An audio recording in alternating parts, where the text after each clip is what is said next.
Students आज हम बात करेंगे प्राइस और वेल्थ। ठीक है कि पूंजी क्या है, ठीक है, और कैसे ही इकोनॉमिक्स में उसको कैसे डिफाइन किया गया है। तो चलिए देखते हैं। ठीक है, देखिए, price when the value of a good is expressed in term of money it is called price. कहने का जो मतलब है वो जब किसी वस्तु का मूल्य उसके समकक्ष व्यक्त किया जाता है तब वस्तु का मूल्य क्या कहलाता है, तब उस वस्तु का मूल्य कहलाता है। ठीक है, देखिए वेल्थ क्या है। It in ordinary language wealth is the synonymously used in to riches, यानी कि जो साधारण जो बोलचाल की भाषा में अगर समझा जाए तो धन का अर्थ धनी व्यक्तियों से या धनी लोग से किया जाता है। Wealthy man is the one who is blessed with riches. कहने का जो है वो अमीर आदमी से जो आशय होता है, जो मतलब होता है वो क्या, धन के साथ आशीष देता है, यानी कि तुमको मतलब शुभकामनाएं देता है, वैसे समझा गया। परंतु what in the economic the term wealth convey a different meaning. परंतु इकोनॉमिक्स में धन का जो मीनिंग है वो अलग बताया गया है।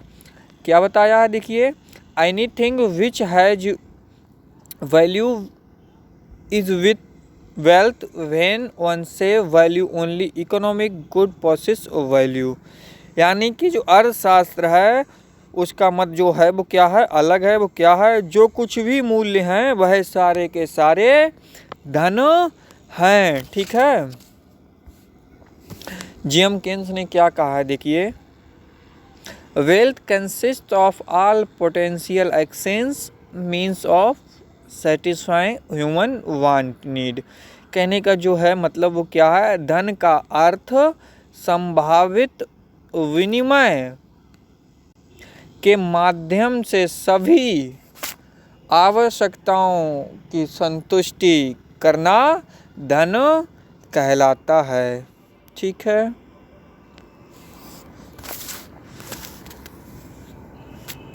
Characteristic of wealth should be possess utility, यानी कि उसमें जैसे कि उसकी उपयोगिता धन उपयोगी होना चाहिए। ठीक है, it must capable of a human satisfying human want, यानी कि जो वेल्थ होना चाहिए वो क्या, मनुष्य की संतुष्टि को मतलब मनुष्य में संतुष्टि के लायक होनी चाहिए। इट मस्ट बी स्केयर, ये दुर्लभ होने चाहिए। इट मस्ट बी ट्रांसफरेबल, जो धन होना चाहिए वो क्या होना चाहिए, हस्तांतरण होना चाहिए। ठीक है, ठीक है,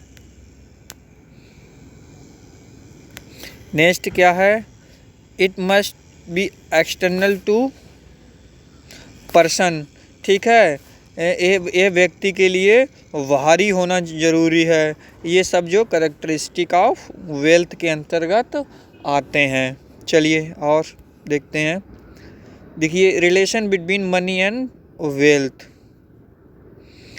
money is form of wealth. जो मनी है वो किसके रूप में, धन के एक रूप में काम करता है। ठीक है,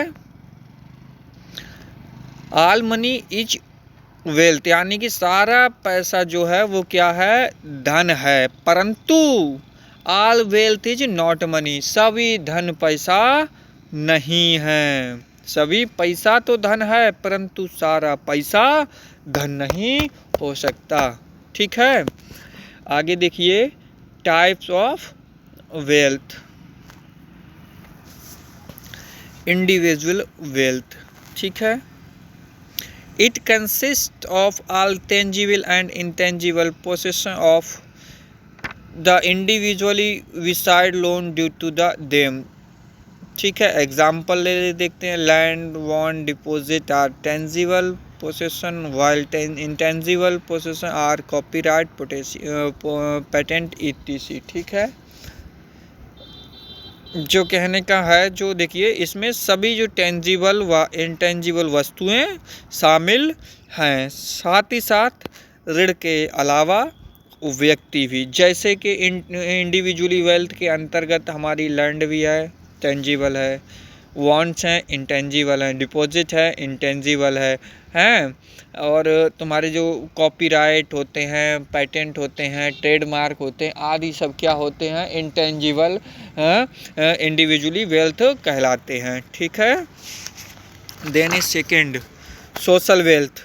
it is the wealth which is the collectively used by all the people in a nation. ठीक है, example railway, public park, government, college etc।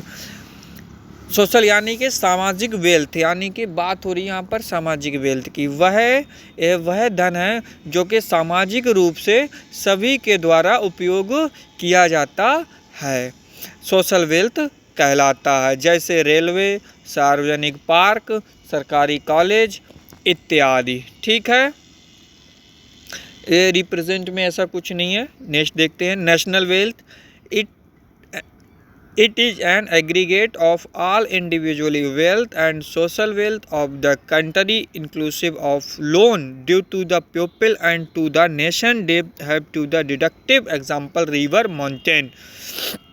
कहने का जो मतलब है, ये जो सभी जो व्यक्तियों के धन, यानी कि it is an aggregate of all individually wealth and social wealth, यानी कि व्यक्तिगत वेल्थ को, धन को, और सामाजिक धन को, inclusive of loan due to the, यानी कि दोनों को मिलाकर, ठीक है, एक समूह बनता है। जैसे, और इसके अंतर्गत क्या आती हैं, रिवर्स, यानी कि जैसे माउंटेन को अगर हम प्रेजेंट करेंगे, जैसे हिमालय पर्वत हो गया, तो ये क्या है, नेशनल वेल्थ के अंतर्गत कहलाएगा। रिवर्स की बात करेंगे, जैसे गंगा हो गई, सतलज हो गई, और कई भी सरयू हो गई, उत्तर प्रदेश में जो बहती हैं, तो ये सब हमारी जो प्रेजेंट कर रही हैं, हमारी नेशन को प्रेजेंट कर रही हैं। ठीक है, consumption wealth. It is the wealth of the whole world. It is some total wealth of nations. It is, देखिए कंजप्शन वेल्थ, वो cosmopolitan wealth. It is the wealth of the whole world. जो ऐसी जो wealth होती हैं वो कॉस्मोपॉलिशन है, यानी कि पूरे राष्ट्र की जो वेल्थ होती हैं। ठीक है, जैसे इसमें तुम्हारा प्रशांत महासागर हो गया, है ना, और हिंद महासागर हो गया, ये सब मतलब एक कई राष्ट्रों से मिलकर बने होते हैं, इनको हम कॉस्मोपॉलिशन वेल्थ कहते हैं। Negative, it refer to the exclusive debt owned by the individual and the nation. इसमें बेशक कुछ नहीं है, आप देख लीजिए।